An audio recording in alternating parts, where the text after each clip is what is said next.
გამარჯობა, დღეს 4 მაისია. წარმოგიდგენთ 10 ყველაზე ცნობილ ადამიანს, რომელიც ამ დღეს დაიბადა. 1929 წლის 4 მაისს დაიბადა ბრიტანელი მსახიობი, მოდელი და ჰუმანიტარი ოდრი ჰეპბერნი. ის მსოფლიო კინოს ერთ-ერთ ყველაზე ცნობილ სახედ იქცა 1953 წელს ფილმით რომაული არდადეგები, რომელშიც პრინცესა ანას როლი შეასრულა და ამ შესრულებისთვის ოსკარი, ბაფთა და ოქროს გლობუსი მიიღო. 1987 წლის 4 მაისს დაიბადა ესპანელი ყოფილი ფეხბურთელი და ამჟამად მწვრთნელი სესკ ფაბრეგასი. ის თამაშობდა ისეთ ცნობილ გუნდებში, როგორებიც არის ლონდონის არსენალი, ბარსელონა, ჩელსი და მონაკო. მან კარიერის მანძილზე მოიგო არაერთი ტიტული, მათ შორის ესპანეთის ლა ლიგა, ესპანეთის სუპერთასი, უეფა-ს სუპერთასი და ინგლისის პრემიერლიგა. სესკ ფაბრეგასი გახდა მსოფლიოს ჩემპიონი და ორგზის ევროპის ჩემპიონი ესპანეთის ნაკრებთან ერთად. 1998 წლის 4 მაისს დაიბადა ბრიტანელი მომღერალი, სიმღერების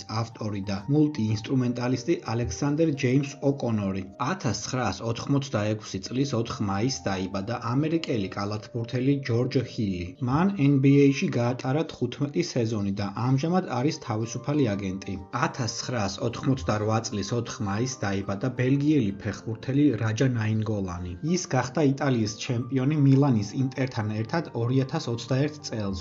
1985 წლის 4 მაისს დაიბადა ბრიტანელი გრაიმ მუსიკოსი, რეპერი, დიჯეი, სიმღერების ავტორი და პროდიუსერი ჯეიმი ადენუგა. 1991 წლის 4 მაისს დაიბადა კამერუნელი ყოფილი ფეხბურთელი ერიკ ჯემბა ჯემბა. 1992 წლის 4 მაისს დაიბადა ამერიკელი კალათბურთელი ვიქტორ ოლადიპო. 1985 წლის 4 მაისს დაიბადა ბრაზილიელი ფეხბურთელი ფერნანდინიო. მისი წარმატებული კარიერა უკავშირდება მანჩესტერ სიტის, სადაც გაატარა 9 წელი და მოიგო უამრავი ტიტული, მათ შორის 5ჯერ პრემიერლიგა და 6ჯერ EFL თასი. 1970 წლის 4 მაისს დაიბადა კანადელი მსახიობი და პროდიუსერი ვილ არნეტი. დააკომენტარე შენ რომელი ცნობილი ადამიანი იცი, რომელიც ამ დღეს არის დაბადებული.